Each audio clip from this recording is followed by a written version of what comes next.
بسم اللہ الرحمن الرحیم الصلاۃ والسلام علیک یا سیدی یا رسول اللہ وعلی آلک و اصحابک یا سیدی یا رحمت للعالمین۔ ہماری ویڈیوز فلسطین کی تاریخ پر چل رہی ہیں۔ پچھلی جو ویڈیو تھی اس میں ہم نے جو آخر پر بیان کیا تھا وہ حضرت سلیمان علیہ الصلاۃ والسلام نے اپنے باپ حضرت داؤد علیہ الصلاۃ والسلام کے کہنے پر ہیکل کی تعمیر کی تھی۔ آج ہم اپنی ویڈیو کا آغاز آگے حضرت سلیمان علیہ الصلاۃ والسلام کے جو تاریخی واقعات ہیں ان پر اور حضرت سلیمان علیہ الصلاۃ والسلام کا یہ بیان کریں گے کہ انہوں نے اپنے لیے ایک محل تعمیر کروایا۔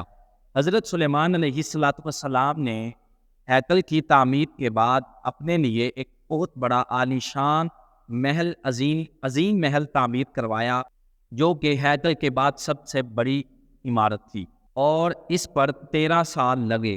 اس کی جو لمبائی تھی وہ 150 فٹ تھی اور جو اس کی چوڑائی تھی وہ 75 فٹ تھی اور جو اس کی اونچائی یعنی بلندی تھی وہ 45 فٹ تھی۔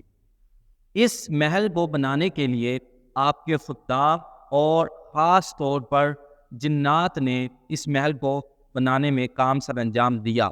یہ واقعہ بھی آپ کا مشہور ہے کہ آپ علیہ الصلاۃ والسلام نے اللہ تبارک و تعالیٰ کے حکم سے آپ کے جنات تابع تھے تو آپ نے جنات سے ایک محل کی تعمیر کروائی۔ وہ یہی محل تھا جو حضرت سلیمان علیہ الصلاۃ والسلام نے اپنے لیے تعمیر کروایا۔ اس کے بعد تاریخ میں حضرت سلیمان علیہ الصلاۃ والسلام کی زندگی میں ایک اور بڑا واقعہ پیش آتا ہے جو کہ فلسطین کی سرزمین پر ہی واقعہ ہوا، اور وہ واقعہ ملکہ بلقیس والا ہے۔ وہ واقعہ کیا ہے میں آپ کے سامنے مختصر کر کے آپ کے سامنے رکھتا ہوں کہ ایک مرتبہ ہدہد جو آپ کا ایک پرندہ تھا، آپ کا ایلچی کاسدی کہہ لیں کہ وہ آپ کو خبر سے آگاہ کرتا تھا اور آپ کے لیے پانی بھی تلاش کرتا تھا ہوا میں اڑ کر۔ ایک مرتبہ ایسا ہوا کہ حضرت سلیمان علیہ الصلاۃ والسلام نے پوری دنیا پر حکومت کی، اللہ تبارک و تعالیٰ کے حکم پر، جانوروں پر بھی کی، ہواؤں پر بھی کی، زمین پر بھی کی۔ اللہ تبارک و تعالیٰ کے حکم سے ساری دنیا پر حضرت سلیمان علیہ الصلاۃ والسلام نے حکومت کی۔ ایک مرتبہ آپ جانوروں کا دربار لگا کر بیٹھے ہوئے تھے کہ ہدہد ان جانوروں کے دربار میں موجود نہ تھا۔ حضرت سلیمان علیہ الصلاۃ والسلام نے پوچھا کہ ہدہد کہاں ہے؟ تو پتہ چلا کہ ہدہد ادھر موجود نہیں ہے، وہ کہیں پر گیا ہوا ہے۔ تو حضرت سلیمان علیہ الصلاۃ والسلام نے اس پر ناراضگی فرمائی اور فرمایا کہ جب ہدہد واپس آئے گا تو میں اس کو سخت سزا دوں گا، کیونکہ وہ میری اجازت کے بغیر گیا ہے۔ تو اگر وہ اپنا کوئی ناجائز عذر پیش کر دے گا تو میں اس کو معافی دے دوں گا۔ تو جب ہدہد واپس لوٹا تو اس نے حضرت سلیمان علیہ الصلاۃ والسلام کی خدمت میں عرض کیا، اے اللہ کے نبی، اے داؤد کے بیٹے حضرت سلیمان علیہ الصلاۃ والسلام، میں ہوا میں اڑ رہا تھا کہ میری نظر ایک شہر پر پڑی جسے ملک سبا کہتے ہیں۔ میں نے دیکھا ہے کہ اس ملک سبا کے اندر ایک ملکہ ہے جس کا نام بلقیس ہے، اور اس کا ایک تخت ہے جو کہ 80 گز لمبا اور 40 گز چوڑا ہے، اور وہ سونے، جواہرات، چاندی اور دنیا کی جو قیمتی چیزیں تھیں ان سے آراستہ ہے۔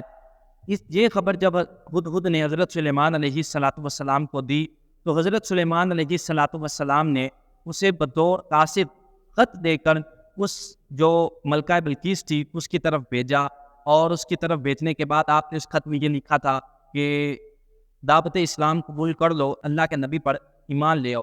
حضرت سلیمان علیہ الصلاۃ والسلام کا بطور قاصد ملکہ بلقیس کے پاس پہنچا، اس نے یہ پیغام دیا تو بقصہ مختصر اس نے قبول نہ کیا، اور آخر پر یہ واقعہ آپ نے سنا ہوگا کہ حضرت سلیمان علیہ الصلاۃ والسلام نے پھر اس کو اپنے دربار میں دریافت کیا۔ حضرت سلیمان علیہ الصلاۃ والسلام نے اس ملکہ بلقیس کو اپنے دربار میں آنے کا حکم دیا تو حضرت سلیمان علیہ الصلاۃ والسلام نے ایک مجلس لگائی ہوئی تھی جس میں جنات بھی موجود تھے اور انسان بھی موجود تھے، کیونکہ حضرت سلیمان علیہ الصلاۃ والسلام جنوں کے بھی نبی تھے اور انسانوں کے بھی نبی تھے اللہ کے حکم سے۔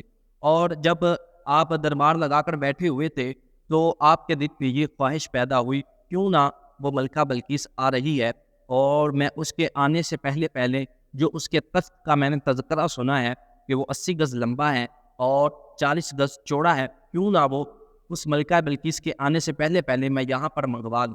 تو جب حضرت سلیمان علیہ السلام کے دل میں یہ خواہش پیدا ہوئی تو آپ نے اپنی جو مجلس کے اندر جنات اور انسان موجود تھے ان سے کہا، ہے کوئی ایسا شخص یا ہے کوئی ایسا جیو یا تم میں سے کوئی ہے ایسا جو اس ملکہ بلقیس کا تخت اس کے آنے سے پہلے پہلے یہاں پر موجود یعنی یہاں پر لا دے؟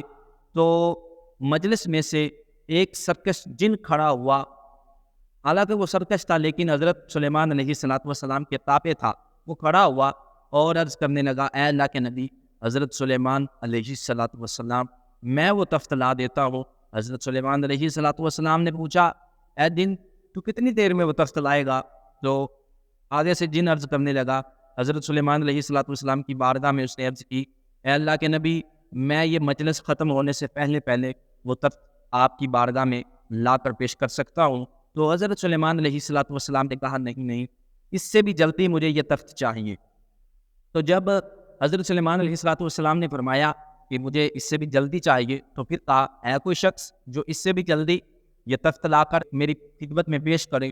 تو اس وقت کا جو نیک بندہ تھا، ایمان والا بندہ تھا، اللہ تبارک و تعالیٰ کے ہاں مقبول تھا، اس دور کا بنی اسرائیل کے ہاں کا جو اللہ کا ولی تھا، وہ کھڑا ہوا۔ قرآن پاک میں یہ قصہ موجود ہے سورۃ النمل میں کہ اس شخص کا نام آصف بن برکھیا تھا، وہ کھڑا ہوا اور عرض کرنے لگا، اے اللہ کے نبی حضرت سلیمان علیہ السلام، میں تخت آپ کی خدمت میں لا کر پیش کرتا ہوں۔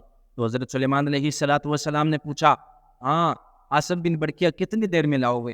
آصف بن برکھیا نے عرض کی، اے اللہ کے نبی میں آپ کی آنکھ چمکنے سے پہلے پہلے وہ تخت لا کر آپ کی خدمت میں پیش کر دوں گا۔ یہاں سے اولیاء اللہ کی ایک تو جو کرامات ہیں وہ بھی ثابت ہوتی ہیں، کیونکہ اللہ تبارک و تعالیٰ نے قرآن مجید میں موجود ہے حضرت آصف بن برکھیا کا واقعہ۔ وہ اس دور کے اللہ کے ولی تھے، نیک بندے تھے، انہوں نے حضرت سلیمان علیہ السلام آنکھ چپکنے سے پہلے پہلے وہ تخت لا کر آپ کی خدمت میں پیش کر دیا۔ یہ جو واقعہ نمودار ہوا، پیش آیا، یہ بھی فلسطین کی سرزمین پر ہی پیش آیا۔ اس کا جو اگلا پارٹ ہے وہ حضرت سلیمان علیہ السلام کی وفات کا، اور کون کون سے بادشاہ، تقریباً کافی بادشاہ ہیں، ان کا بھی ہم آپ کو بتائیں گے۔ وہ ہم اپنی اس سے آگے والی نیکسٹ ویڈیو میں بیان کریں گے۔ السلام علیکم ورحمۃ اللہ وبرکاتہ۔